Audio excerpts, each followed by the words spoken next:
Are you going to agree? Our freedoms are waning and we'll lose our liberty, slipping one by one until there's nothing left to see. Are you willing to stand with me? Are you just going to let it be? The ranchers are first, but brother, next it may be me. We all stand together or we'll hang separately. Are you going to the tree? Are you willing to be free? It won't get any easier to regain lost liberty. Strange things are happening in this land that once was free. So brother, I ask you, are you going to stand by me?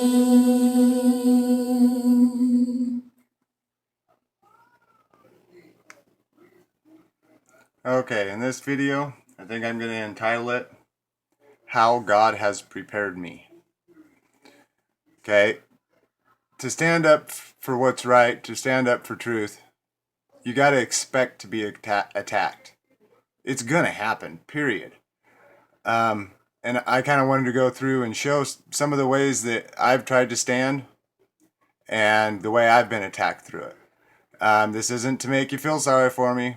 This isn't to make you pity me at all. Like I said, this is the way God has prepared me for what I must do now. Okay, so we'll start in the beginning. When I was taken by health and welfare, I spoke out about it, the abuse. I didn't keep silent. I didn't shut my mouth and just take the least amount of abuse. When it was there, at least when it came to me, sometimes with others, but when it came to me, I would speak out about the abuse. In this, I got labeled a problem child, which means that you go to more abusive foster homes because you're a problem child, so they put you with anybody pretty much. And so that was where the punishment I got for speaking out there. Okay. I also spoke out in the juvenile courts, telling them that stuff wasn't right, that I was actually being abused by the system. They didn't listen. Again, labeled a problem child. Courts wouldn't listen to me because I'm a problem child, and I speak out. I don't look the part for a victim, I guess. And I fought against the courts as an adult. I was tried for buying stolen property, tried as an adult when I was 16, convicted when I was 17 of buying stolen property. They gave me 2.5 to 7 years for that. Okay. And I did a 6-month Cottonwood Rider. Okay, after I got out, the cops, you hear a lot of people talking about it, but it does happen. The cops messed with me. Okay, through actually my probation officer, my mother-in-law, and me learning on how to get out of the system, I was able to fend them off. Basically, I stopped taking plea bargains all the time. I was taught how to, by my probation officer, taught how to deal with a stop because they always wanted to search me. Okay, I was a CNA, so I worked late at night sometimes. So they'd pull me over, find out I'm on probation, and want to search my car. They'd never find anything, but they'd waste an hour of my time, and they'd do it pretty consistently. But I got away from that. But like I said, I stopped taking plea bargains. When they'd pull me over, I'd take it to trial. Most of the time, they'd just throw it out before we even got there. But because they were just bogus charges. Okay, then as a CNA, and that's how I got away from them. But I had to take a beating for quite a while, and I had to get strictly sentenced because I took it to trial. But they left me alone. Okay, then as a CNA, I worked in nursing homes. Okay, I spoke out against patient abuse. I spoke out because a nurse was abusing a patient. Can't go into the details because of confidentiality, but this was the third time this nurse was reported for abusing this same patient. and they took away her ability to pass narcotics, controlled substances, for like 90 days. That's what her consequence was. So I got to, I spoke out, but basically everybody turned against me. They started messing with me every chance they got.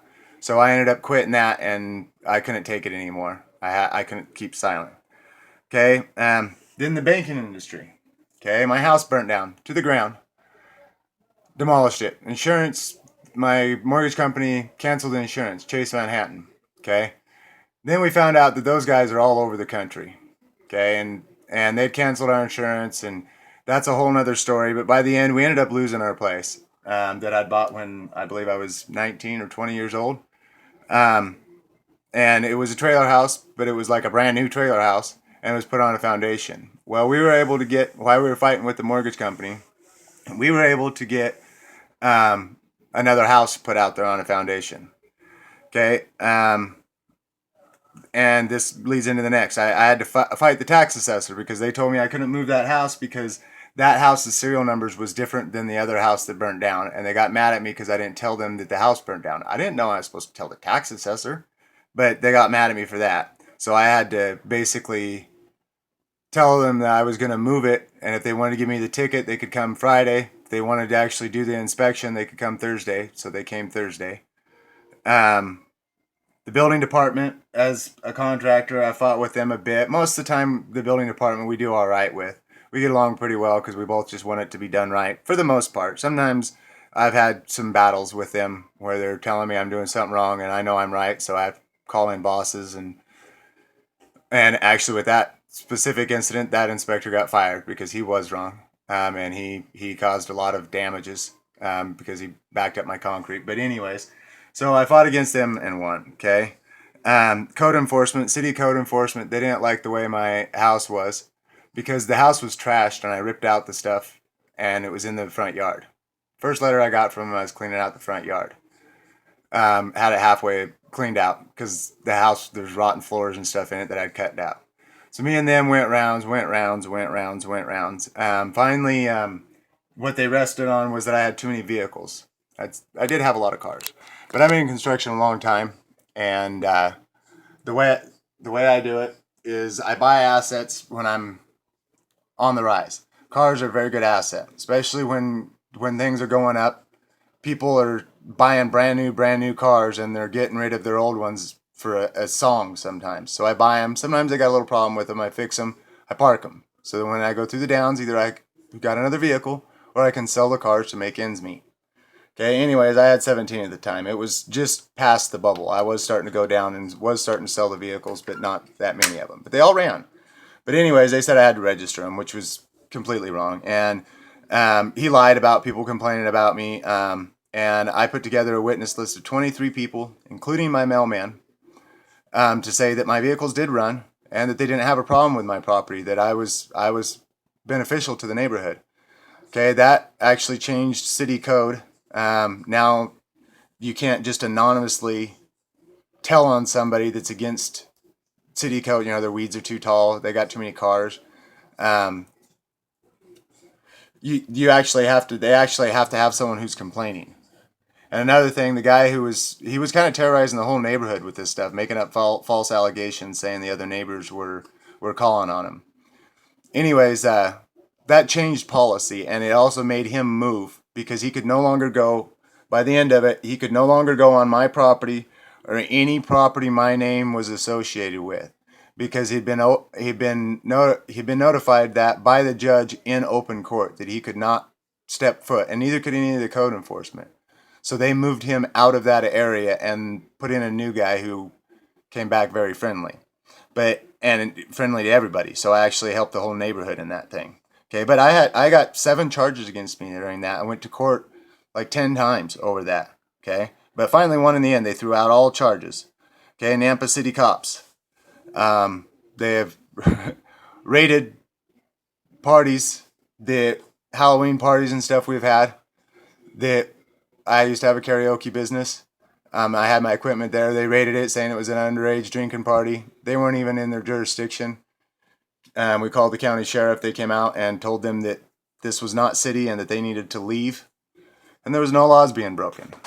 But I've had it with the county sheriffs too. Right now I'm being charged for a crime, careless driving, where in the insurance is determined that it's the other guy's fault. And everybody except me said that the guy sped up to create the accident. I was clear at one point, but he sped up and got in the way.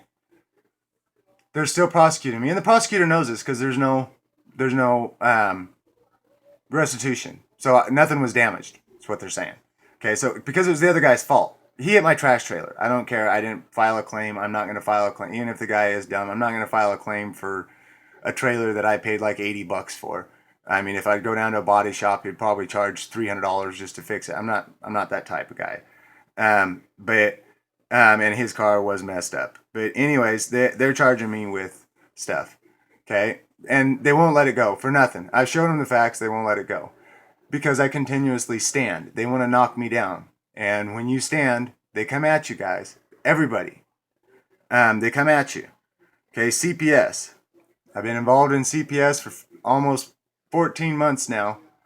15 next month. And I'll go more into that in a different video about how I'm taking a stand there even further now. But I've been standing for my family and for other people in the system. People now call me to ask me what they should do when it comes to being investigated by health and welfare. I probably, through God, I have helped at least one person save their family from going into the system, their baby. But mostly my fight's been for my sister's kids that are my family. Okay, I went to the Burns rally. That was my first protest, official protest, waving a flag. I'd never done that before. Okay, I took my daughter with me to teach her how to stand also. Okay, then I went 2 times to the Harney County Resource Center. I won't go into all the details of what happened up there. If you were up there, you know me. You know what I did, what I didn't do. I don't need to go into that. But I was also at the Lavoie funeral, the meeting and greet in Utah. I keep my bills low. They hate that. I went to refinance a house that I own outright, which is a stick-built house, half an acre, shop. They said they wouldn't give me a loan because I didn't have any loans, even though I own the house outright. I'm not a rich man, by the way. It's just that I buy stuff cheap, and that's how we get by. And I fix things up. I got 6 kids that I'm training, or teaching, I guess I shouldn't say training, teaching to stand up for themselves. So that if I can't win the battle, they can continue it. Okay? Here recently, I'll go into this real quick, I'm getting close on time. Here recently, I went into a house that I managed for my mother-in-law. We thought kids were getting into it, they were stealing stuff, just little stuff for the most part. And we actually found, me and my wife, found some people in there. They were grown adults. They were squatting in the house, but they'd been squatting in the house previous to the renter we'd kicked out, and they'd ruined the house. They $20,000 worth of damage to this house, and this isn't a very fancy house. But anyways, they were standing in one of the rooms, and like I said, I'll do it quickly. But I found them, and I was armed. So was my wife. Found him, and it freaked me out. I did have to shoot twice at him. Okay? Not at him. I shot in the floor as warning shots. One time he was messing with stuff on the floor. He was going through stuff. I don't know what he's going through. He said he's going for his cigarettes. I let him do that. Then he started going through a bunch of stuff, and I didn't know what he was doing. I don't know what he's going for, so I shot into the floor in front of him. That got a girl that was in the room that I didn't really think of at the time to get up. She screamed. She got her hands up, put them up against the wall. Anyways, he said he's going to come through me again, charge me once again. I shot at the floor. At first, this really got to me. I'll go into more of the psychology of what I went through with that in the next video. I'm running out of time. But the basic facts is that, he came at me a couple different times. I gave him a couple different warning shots. And it affected me for a few days. That's why I haven't put out videos for a while, is I've been dealing with a lot of stuff. But my time's getting up on this video. I'm going to post one more about how God's preparing me, I think, and then I'm going to go into something else. But, okay, here we go. Bye.